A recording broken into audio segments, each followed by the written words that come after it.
Good morning, good evening, good night. जो जिस समय पढ़ रहा हो उसके लिए उसी अनुसार वो अपने लिए उसी अनुसार मान लेगा। आप कैसे हैं? ठीक है। चलिए, हम लोग इंडियन कॉन्स्टिट्यूशन, इंडियन पॉलिटी पढ़ रहे हैं। भारतीय संविधान या भारत राजनीतिक विज्ञान जिसे कहते हैं उसे पढ़ रहे हैं।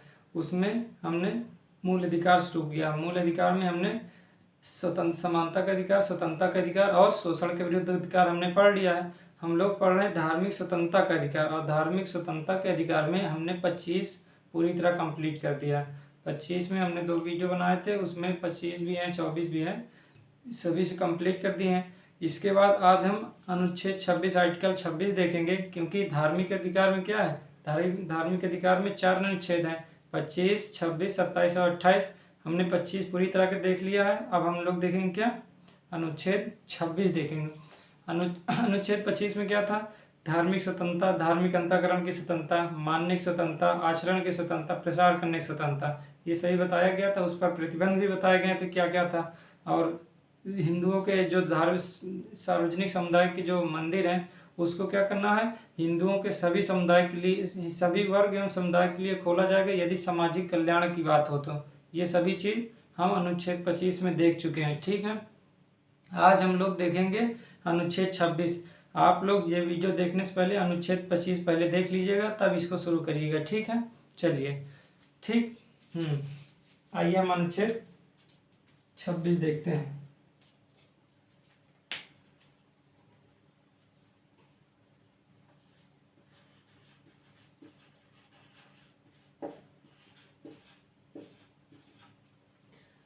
आर्टिकल 26 हमने आर्टिकल 25 में देखा है, तो उसमें व्यक्ति क्या कर सकता है, किसी धर्म को अपना सकता है। ये सब व्यक्तियों के लिए वहाँ पास व्यवस्था थी। लेकिन अनुच्छेद जो 26 है वो समुदाय के लिए, धार्मिक संगठनों के लिए, धार्मिक संप्रदायों के लिए क्या है, अनुच्छेद 26 पूरी तरह बताया गया। अनुच्छेद 26 में धार्मिक संप्रदायों के अधिकारों के बारे में बताया गया।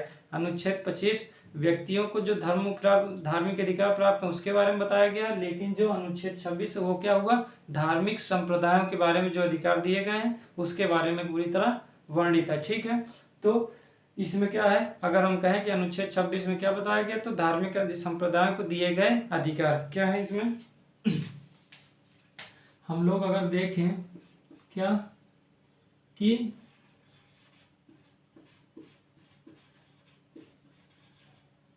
धार्मिक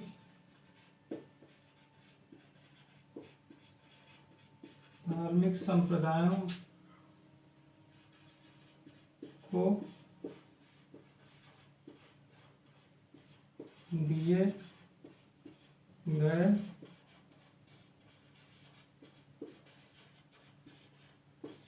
अधिकार, धार्मिक संप्रदायों को जो अधिकार दिए गए उसमें किसमें बताया गया, अनुच्छेद 26। अगर अनुच्छेद 26 है, ये समान रूप से कहें कि धार्मिक अधिकारों को, धार्मिक संप्रदायों को दिया गया अधिकार। अनुच्छेद 25 व्यक्तियों को जो धार्मिक स्वतंत्रता दी गई, लेकिन इसमें क्या है, धार्मिक संप्रदायों के बारे में दिया गया है अधिकार। ठीक है, तो इसमें क्या बताया गया है, इसमें 4 बातें प्रमुख कही गई हैं। इसमें कहा गया है धार्मिक संस्थाओं की स्थापना एवं उसका पोषण का अधिकार। दूसरा कहा गया धार्मिक कार्यों के प्रबंधन का अधिकार। तीसरी व्यवस्था करें तो स्थावर एवं जंगम या चल एवं अचल संपत्ति के अर्जन हो गया या स्वामित्व का अधिकार। और चौथा ये जो बताया गया इसमें धार्मिक संप्रदाय में ये कहा गया है कि जो संपत्ति होगी उस संपत्ति में जो प्रशासन किया जाएगा, जो प्रशासन का संचालन होगा वो विधि के अनुसार होगा। ये इसमें कहा गया है धार्मिक संप्रदायों के जो मिले अधिकार में है। तो 4 बातें इसमें कही गई, कौन कौन सी, आइए देखते हैं। 4 बातें देख लें। ठीक है, 4 बातें हम पहले देखते हैं। पहला देखते हैं पहले में क्या व्यवस्था है, क्या कहा गया इसमें। इसमें कहा गया है धार्मिक संस्थाओं की स्थापना, क्या, धार्मिक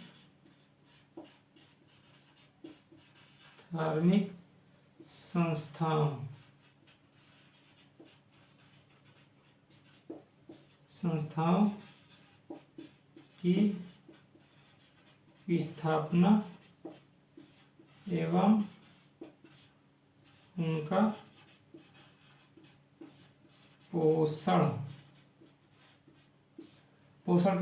की क्या कर सकते हैं कि आप धार्मिक संस्था जो क्या हो धार्मिक संस्थाओं की स्थापना कर सकते हैं। इसमें पूरी तरीके से छूट दिए गए। कोई भी धार्मिक संप्रदाय क्या कर सकता है, धार्मिक संस्थाओं की स्थापना कर सकता है तथा क्या कर सकता है, उसको पोषित करने के मतलब उसकी देखभाल करने का कार्य भी क्या हुआ, धार्मिक संप्रदायों को दिया गया कि उनका पोषण करने का भी अधिकार किनको होगा, धार्मिक संप्रदाय को होगा। तो इसमें क्या होगा, धार्मिक संस्थाओं की स्थापना का अधिकार एवं उनके पोषण का अधिकार या पोषित करने का अधिकार किसको दिया गया, धार्मिक संप्रदाय को। दूसरे की अगर बात करें हम, धार्मिक कार्यों के प्रबंधन का अधिकार, धार्मिक कार्यों के प्रबंधन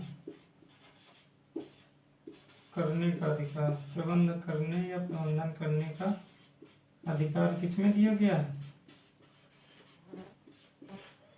धार्मिक कार्यों के प्रबंधन का अधिकार दिया गया। धार्मिक संस्थाओं की स्थापना का और उनका पोषण करने का अधिकार, धार्मिक कार्यों के प्रबंधन का अधिकार मतलब जो आप कोई भी धर्म होगा उसका कोई ना कोई कार्य होगा ही, पूजा अर्चना जो भी जो व्यवस्था होगी वो सभी क्या करना होगा, धार्मिक कार्यों के प्रबंधन का अधिकार किसका होगा, धार्मिक संप्रदाय होगा। अगर तीसरा देखें,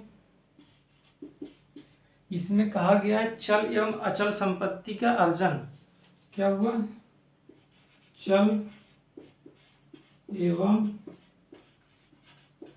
अचल संपत्ति का अर्जन एवं स्वामित्व का अधिकार, स्वामित्व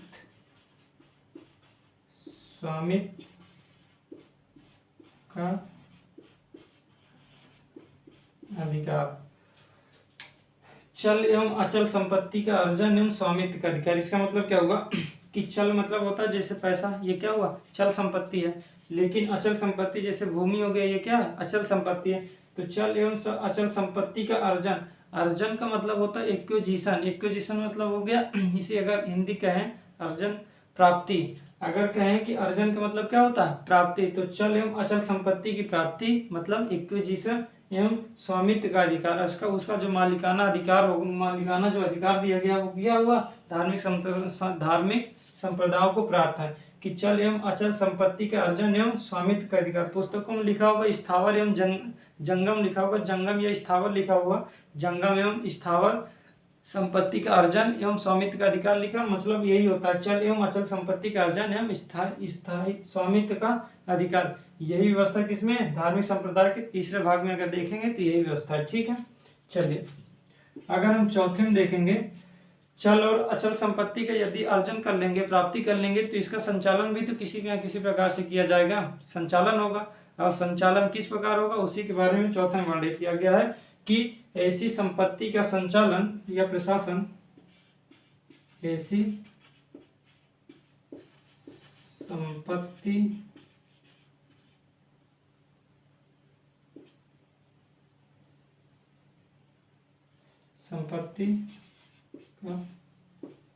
ऐसी संपत्ति का संचालन किसके अनुसार होगा, विधि के अनुसार होगा, विधि के अनुसार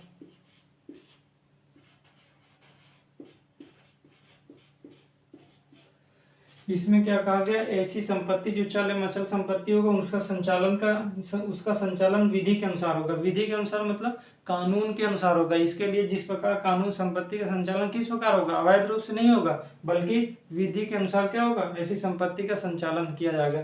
तो धार्मिक संप्रदाय को दिए गए अधिकार में 4 बातें कही गई हैं। पहला कौन सा कहा गया, धार्मिक संस्था, मतलब धार्मिक संस्थाओं की स्थापना कर सकते हैं तथा उसको पोषित कर सकते हैं या पोषण करने का अधिकार है। दूसरे में क्या व्यवस्था की गई है, दूसरे में व्यवस्था की गई धार्मिक कार्यों के प्रबंधन करने के अधिकार, कि धार्मिक कार्य जो भी होंगे उसका प्रबंध कौन करेगा, धार्मिक संप्रदाय कर सकते हैं। इसमें पूरी तरीके से छूट दी गई है। और तीसरा क्या गया, चल एवं अचल संपत्ति का क्या किया जाएगा, अर्जन किया जाएगा, एक्विजिशन होगा, प्राप्ति की जाएगी। ठीक है, तथा उसका स्वामित्व भी तो होगा, और स्वामित्व का भी अधिकार किसको दिया गया, धार्मिक संप्रदायों को। और दूसरा चौथा क्या है, ऐसी संपत्ति का संचालन किसके अनुसार, विधि के अनुसार होगा। जो संपत्ति प्राप्त की जाएगी उसका संचालन भी तो किया जाएगा कि नहीं करेंगे, तो उसका संचालन किस अनुसार होगा, विधि के अनुसार किया जाएगा। तो ये 4 बातें धार्मिक संप्रदाय को दिए गए अधिकार में शामिल है। 4 बातें उसमें भी शामिल थी ना अनुच्छेद 25 में।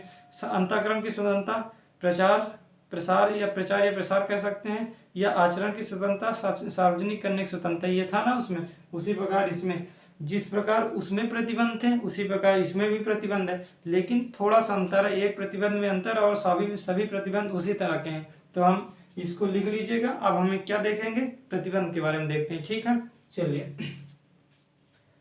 ठीक है, रफ कर रहे हैं, इससे आप लिख लीजिएगा।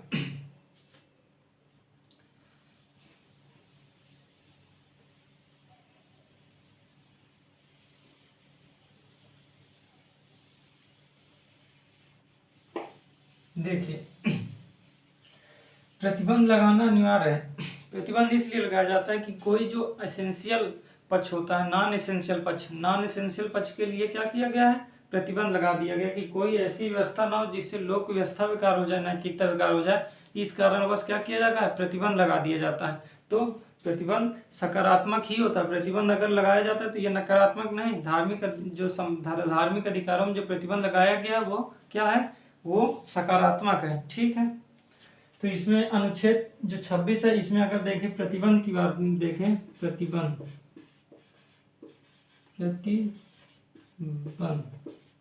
ठीक है, प्रतिबंध क्या है, तो इसमें भी उसी प्रकार जिस प्रकार वहाँ लोक व्यवस्था को अगर बेकार किया जाएगा, अगर धर्म के अनुसार लोक व्यवस्था को अगर विडंबना होगी कि यह कि लोक व्यवस्था को खतरा होगा या नैतिकता को सदाचार भंग होगा या स्वास्थ्य में कोई खतरा आएगा, तो उसके आधार पर वहाँ क्या था, अनुच्छेद 25 में भी प्रतिबंध लगाया गया था।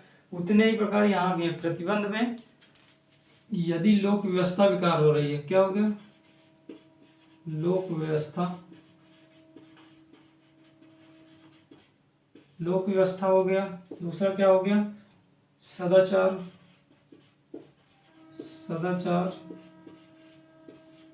नैतिकता,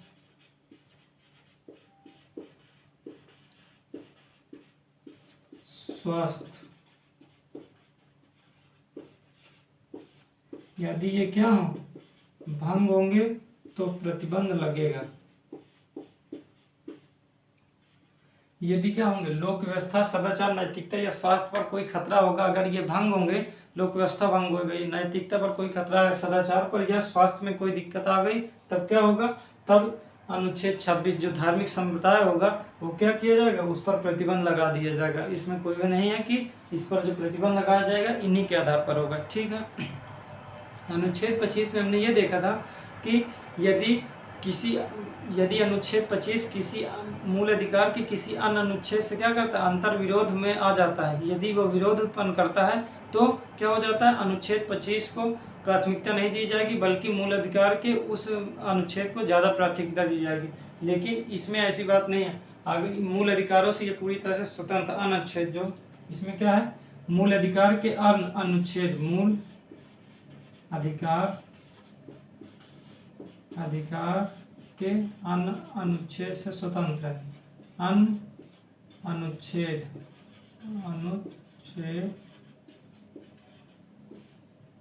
से क्या है, स्वतंत्र है। स्वतंत्र का मतलब मूल अधिकार के अन्य अनुच्छेद स्वतंत्र का, इसका मतलब अगर हम देखें कि मान लेते हैं ये क्या है, आर्टिकल 26 है। अगर आर्टिकल 26 मूल अधिकार में बहुत सारे आर्टिकल 12 से लेकर 35 तक है, तो मान लेते हैं आर्टिकल 17 का ये विरोध करता है। आर्टिकल 26 क्या होता है, आर्टिकल 17 या आर्टिकल 21 का कुछ भी ले लीजिए, अगर विरोध करता है तो ये धर्म उसके आधार पर प्रतिबंध नहीं लगाया जाएगा। तो क्या होगा, उसके आधार पर प्रतिबंध इसमें नहीं लगेंगे कि उसमें अगर विरोध उत्पन्न कर रहा है तो इस पर प्रतिबंध नहीं लगेगा। लेकिन अनुच्छेद 25 में था, अगर अनुच्छेद 25 मूल अधिकार के किसी अन्य अनुच्छेद के साथ क्या करता, अंतर विरोध उत्पन्न करता या उससे मेल नहीं खाता है, तो अनुच्छेद 25 को प्राथमिकता नहीं दी जाएगी बल्कि मूल अधिकार के उस अनुच्छेद को जिससे अंतर विरोध उत्पन्न होता है उसे क्या दिया जाएगा, उसे प्राथमिकता दे दी जाएगी। लेकिन ऐसा इसमें नहीं है। ठीक है, तो इसमें मूल अधिकारों के अनुच्छेद से स्वतंत्र किया गया है। ठीक है, चलिए रफ कर दें, समझ में आ गया। ठीक, इसके बारे में सुप्रीम कोर्ट ने कहा कि धार्मिक संप्रदाय क्या होंगे, धार्मिक जो संगठन होंगे वो कौन कौन से होंगे। अनुच्छेद 26 में सुप्रीम कोर्ट ने एक निर्णय दिया, उसमें क्या कहा कि धार्मिक संप्रदाय होंगे कौन कौन से, कि धार्मिक संगठन क्या किस प्रकार के होंगे, कि कोई भी धार्मिक संगठन बना ले, कि कोई भी 10-12 लोग को मिलाकर या कुछ ऐसी गतिविधियां हो करें, उसमें गतिविधियां भी शामिल कर लें जो गलत हो, तो कोई संगठन हो सकता है क्या। तो सुप्रीम कोर्ट इस पर निर्णय दिया, क्या नहीं ऐसा नहीं। उन्होंने क्या कहा, सुप्रीम कोर्ट के निर्णय में यह कहा गया कि धार्मिक संप्रदाय, सुप्रीम कोर्ट ने क्या कहा कि धार्मिक संप्रदाय कौन कौन होंगे, जो धार्मिक संप्रदाय या संगठन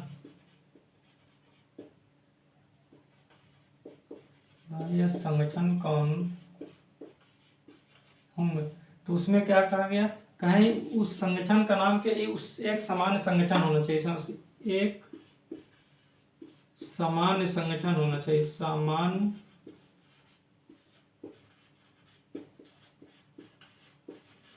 संगठन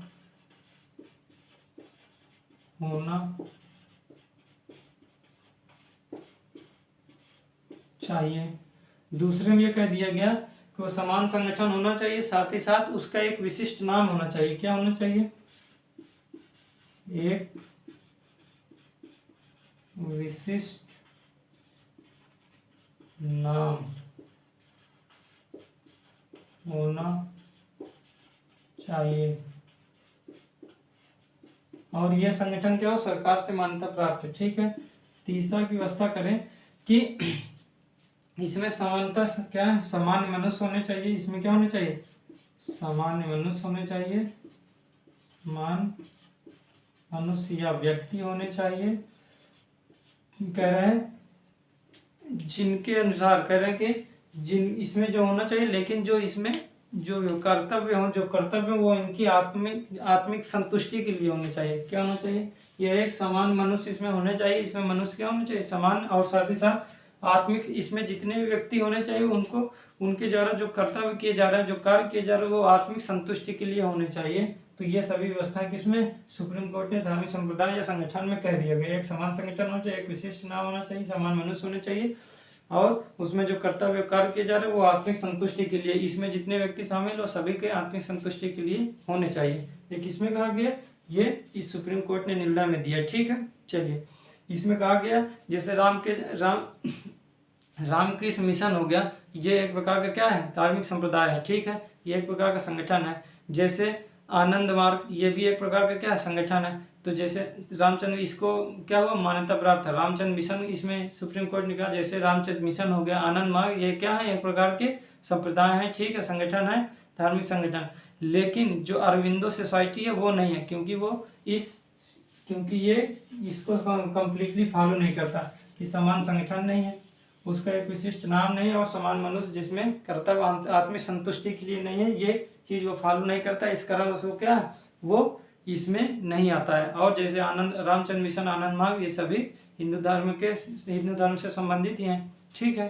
तो ये इतना था हमारा अनुच्छेद 26, केवल और केवल इतना ही था। ठीक है। अभी अनुच्छेद 27 में क्या कहा गया, करो की अनुच्छेद 27 में ये व्यवस्था की गई है। अब अनुच्छेद 27 और 28 बचा है, मतलब धार्मिक अधिकार के, धार्मिक स्वतंत्रता का जो अधिकार दिया गया, अनुच्छेद 25, 26, 27, 28 थे। तो अनुच्छेद 25 और 26 पूरी तरीके से कंप्लीट हो गया। अब बचा क्या है, 27 और 28।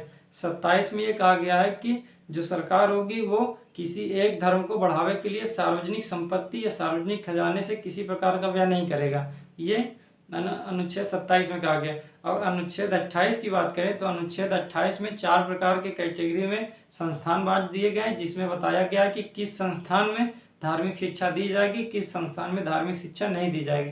जैसे अगर जितने भी सार्वजनिक प्रकार के संस्थान हैं धार्मिक, जिस मान लेते जो सरकारी कॉलेज हैं या स्कूल हैं, ऐसे जितने भी संस्थान हैं वो क्या होंगे, उस पर किसी प्रकार की धार्मिक शिक्षा नहीं दी जाएगी। लेकिन जो प्राइवेट हैं उस पर दी जाएगी, लेकिन वो इच्छा के अनुसार है। इसको हम कल देखें। अनुच्छेद 26 तो हो गया, 27 और 28 कल देख लेंगे। इसके बाद धार्मिक स्वतंत्रता का अधिकार पूरी तरीके से कंप्लीट हो जाएगा। इसके बाद हम क्या पढ़ेंगे, संस्कृति की रक्षा का अधिकार जो भी है उसके पढ़ेंगे। अनुच्छेद 29, अनुच्छेद 30 पढ़ेंगे। फिर 31 तो आप जानते हैं कि खत्म कर दिया गया था। इसमें क्या था, संपत्ति का अधिकार था, लेकिन उसका कुछ भाग बचा हुआ उसको हम देखेंगे। फिर इसके बाद 32, फिर इसके बाद लगभग समाप्ति है। ठीक है, तो आप लोग इसे देख लीजिएगा, कैसा लगा अपनी प्रतिक्रिया दीजिएगा। ठीक है, इससे पहले वाला वीडियो देख के इसको देखिएगा और उससे पहले वाला भी देख लीजिएगा, क्योंकि 25 का भाग उससे पहले वाले में है, कल वाले में आधा 25 है, उससे पहले 25 का और भाग पढ़ाया गया। तो उसको देख के फिर उसको देखिएगा, फिर इसको देखिएगा, तो थोड़ा समझ में भी आ जाएगा। ठीक है, ठीक है, कैसा लगा बताइएगा। चलिए आज इतना ही, कल मिलते हैं।